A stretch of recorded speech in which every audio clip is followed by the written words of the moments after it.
atau menghafalkan nasab-nasab. Itu orang pinter waktu itu ukuran orang pinternya orang jahiliyah itu. Tiba-tiba seorang Muhammad mengatakan hanya orang yang berilmu yang bisa benar. Hanya kebenaran ilmiah yang bisa kita terima. Kebenaran ramalan Mama Loren boleh benar tapi itu kebetulan. Kebenaran wangsit, kebenaran mimpi, kebenaran selain kebenaran ilmiah boleh bisa diterima untuk pribadi. Tapi untuk sebuah standar umum nggak bisa. Hasil mimpi kemudian untuk standar umum membangun bangsa Indonesia nggak bisa itu. Kebenaran ilmiah mau bertani, berdagang, berbisnis, berpolitik, berpartai, bermasyarakat harus berdasarkan kebenaran, objektivitas ilmiah, rasional, logis. Tidak bisa bangsa ini diatur dengan kebenaran hasil wangsit dari Nyi Roro Kidul. Nabi Muhammad dari Madinah ingin membangun sebuah masyarakat mutamaddin, masyarakat yang beradab. Dah, bayangkan dari padang pasir yang jahiliyah yang tidak mengenal baca dan tulis, beliau tidak punya prestasi, latar belakang prestasi apa-apa, nggak pernah ikut lomba syair, nggak pernah ikut menghadiri acara-acara besar di pasar Ukaz. Tiba-tiba mengatakan waliya'lamal ladzina utul ilma annahul haqqu min rabbika fayu'minu bihi fatukhbita lahu qulubuhum wa innallaha lahadil ladzina amanu ila siratim mustaqim. Surat apa, ayat berapa, cari sendiri. Kayak enakan banget nanti nggak mau cari ayat, cari sendiri, pasti Quran itu. Yang tidak mengenal baca dan tulis, tidak pernah mengikuti aktivitas ilmiah. Ketika itu ilmiah itu artinya apa? Lomba syair, sebatas itulah. Atau menghafalkan nasab-nasab. Itu orang pinter waktu itu ukuran orang pinternya orang jahiliyah itu.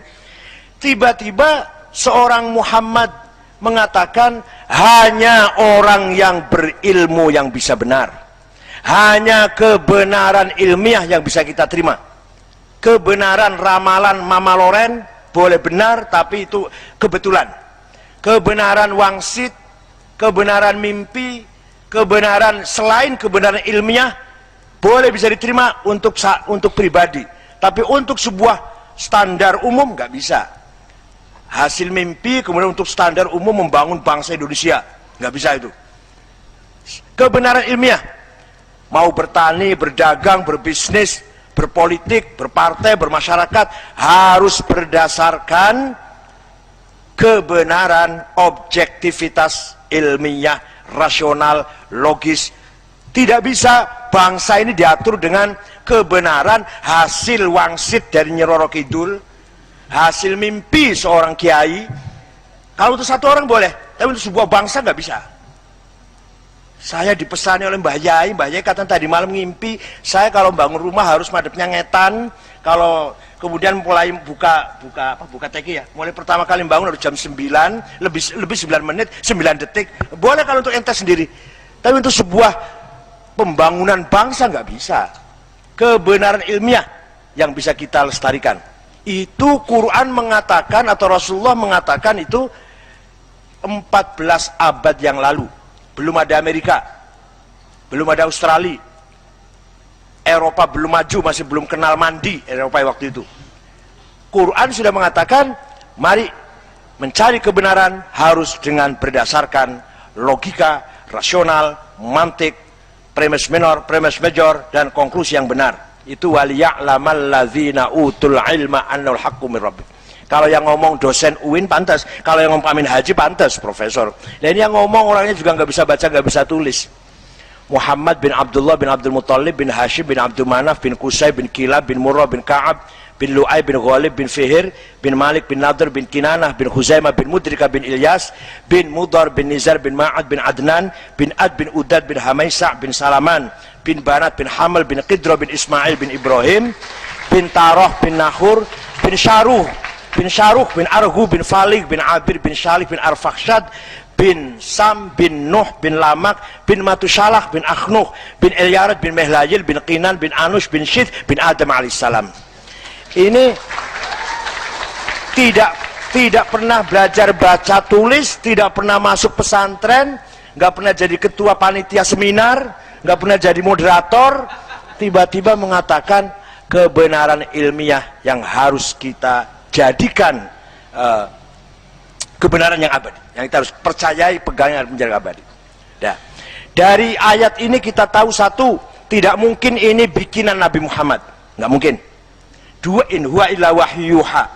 Yang kedua, umat Islam harus menjadi umat yang cerdas, yang pegang peranan peradaban, yang menjadi guru besar di dunia ini harus umat Islam sebenarnya.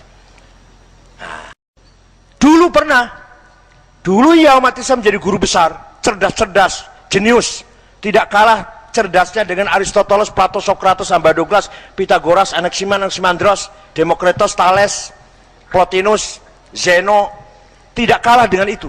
Contoh, Gubernur Abdurrahman Al-Mahdi, seorang gubernur Asia Tengah, Mawaro An-Nahr, Transaksiana, kirim surat pada seorang ulama namanya Muhammad bin Idris bin Syafi', lahir 150, wafat 204 Hijriah. Siapa itu, Dik? Siapa? Enggak, ini saya tanya yang adik-adik. Siapa itu? Imam Syafi'i. Lahir tahun 150, wafat 204. Jadi umurnya cuma 54 tahun. Imam Syafi'i itu umurnya 54, pendek tapi lebar. Ada lagi orang panjang tapi ciut. Enggak ada arti apa-apa. Imam Nawawi itu 45 tahun. Padahal tulisannya Majmu' 24 jilid, Syarah Muhadzab.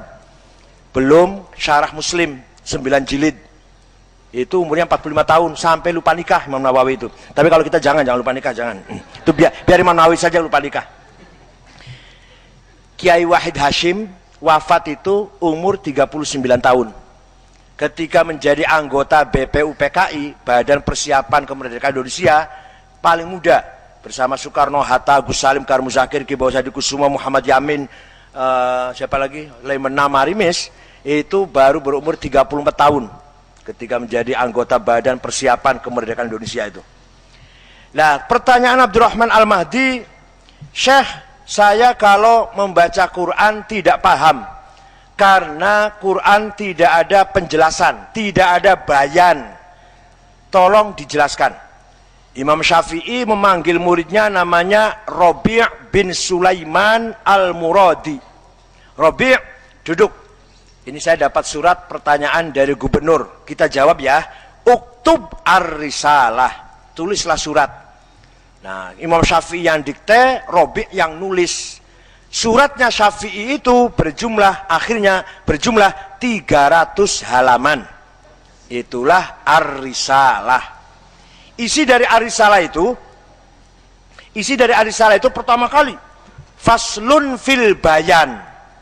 Bayan itu diterangkan oleh Syafi'i. Pertama, kalau kita ingin memahami Islam harus kita cari bayan ilahi dari Quran.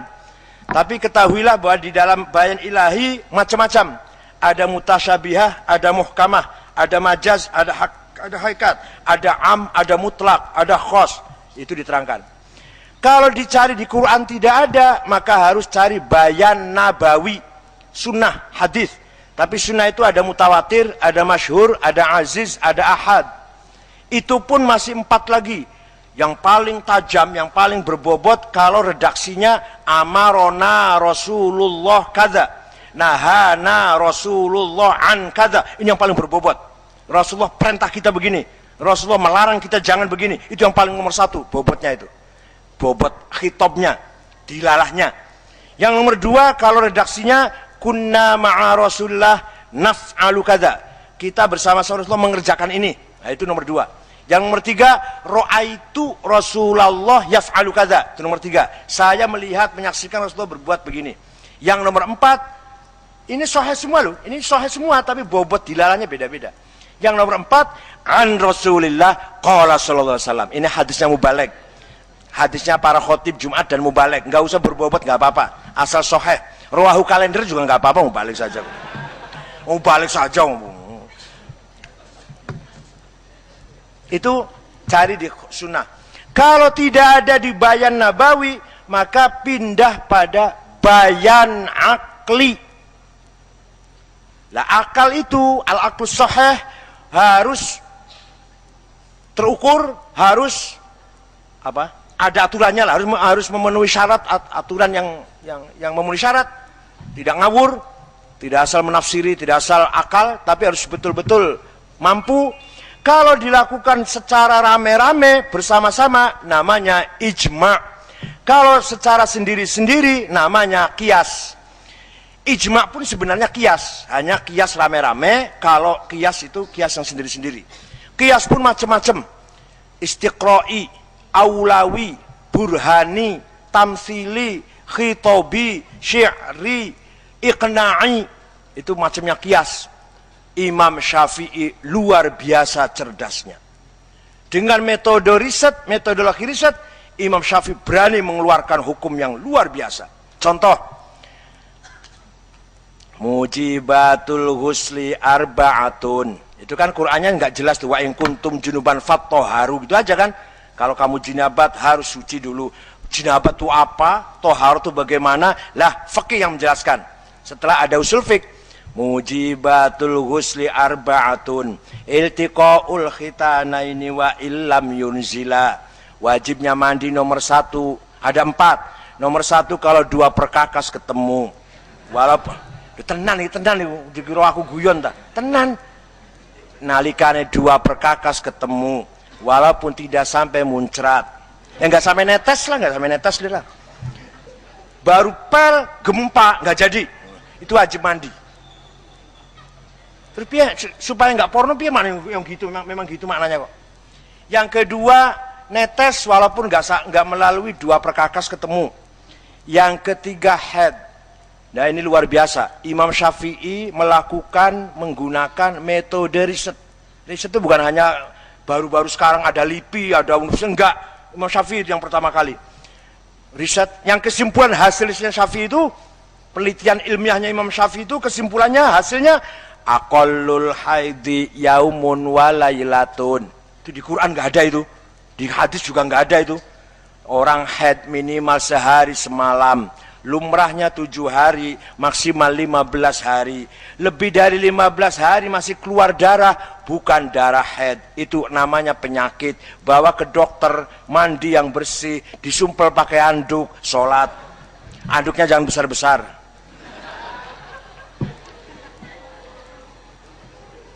Nggak ada di Quran itu. Di Quran nggak ada itu.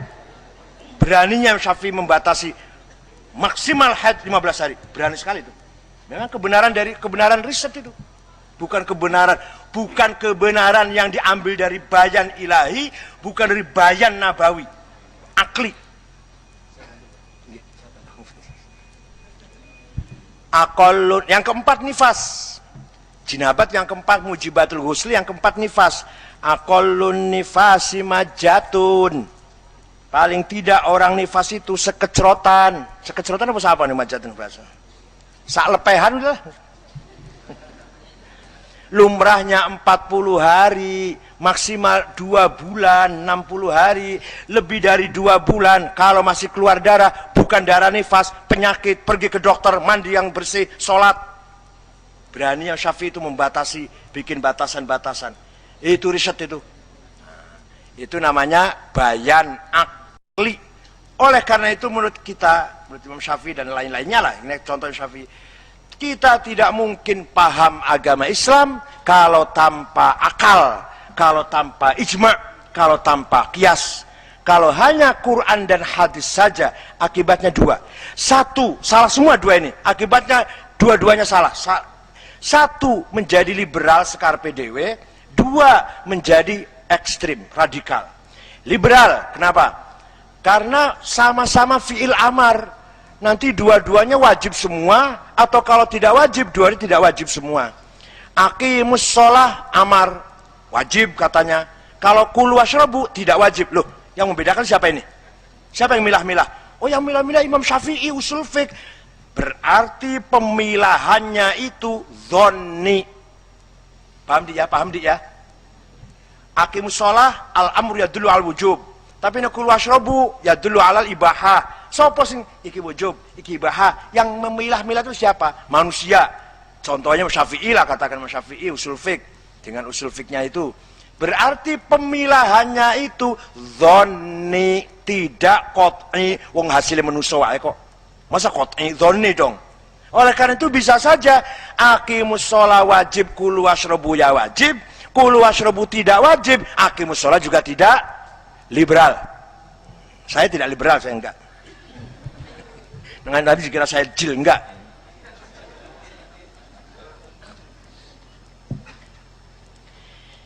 Atau radikal, kalau orang memahami nas dengan sangat tidak menggunakan akal. Wa man lam yahkum bima anzalallahu faulaika humul kafirun. Barang siapa tidak menggunakan hukum Quran, kafir. Teks Qurannya yang diambil, bukan nilai Qurannya. Jadi Pancasila kafir, udah 45 kafir, keputusan-keputusan DPR kafir. Maunya kalau keputusan harus qala Allahu Ta'ala, maunya gitu maunya.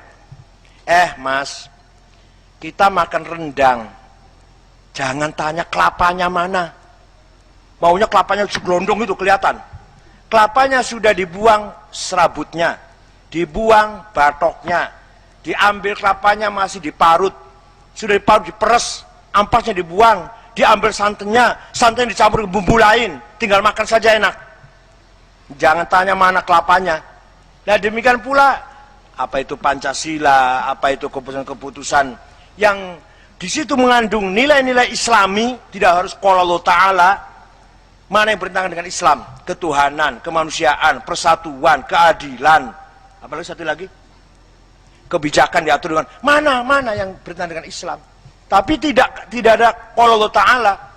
Itu sama seperti kalau masih tanya Quran, sama seperti makan rendang, mana kelapanya. Sama itu. Ya setengah goblok lah. Ada lagi hadis kalau kita jalankan secara nas salah. Ada. Gimana hadisnya itu bunyinya? Anu Kiai di Bulughul Maram itu, kalau kamu pipis maka syarriqu au gharribu. Kalau buang hajat menghadaplah ke timur atau ke barat. Coba jangan sampai menghadap ke utara atau ke selatan. Itu Kanjeng Nabi dawuh nang Madinah. Madinah itu utaranya Mekah. Jadi kalau pipis jangan ke selatan menghadapi kiblat, jangan ke utara ngungkuri membelakangi kiblat. Coba diterapkan di kajian sini. Ya. Syarriku au gharibu, malah itu yang tujuannya larangan.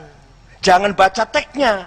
Tujuan larangan ojo madhep kudu madhep ngalor, kudu madhep ngidul, kudu madhep ngetan atau ngulon itu maksudnya supaya menghindari Ka'bah. Lah kalau di kita di sini madhep ngulon, madhep wetan itu yang dengan Ka'bah yang dilarang. Jadi tujuannya larangan menghindari menghadap Ka'bah atau membelakangi Ka'bah. Hanya Nabi ketika ngendika itu di Madinah, utaranya Mekah.